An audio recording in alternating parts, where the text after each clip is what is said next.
साड़िया आगे दानी कहाँ से दियो घुंघरू लागल कवारिया। हमरा उ सब नहीं पता है, हमरा चाहिए तो चाहिए।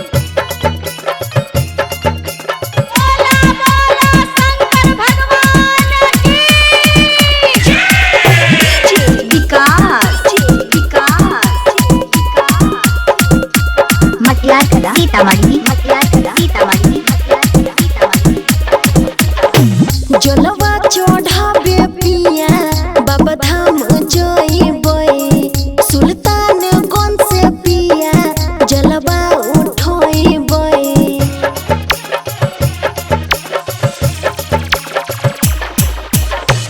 दोसर के देखा सीखी नहीं करबे रानिया, खाली है जेब हमार बुझै परेशानिया।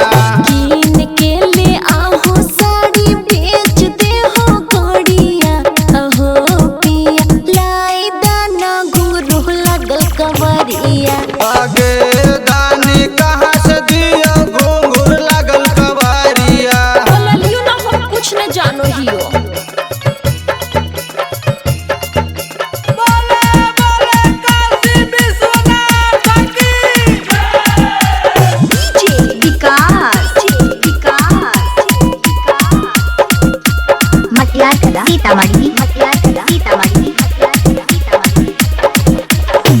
कतनो फुसलै भोपिया करबो ना काम जी, जब ले जइबो ना तू बाबा के धाम जी।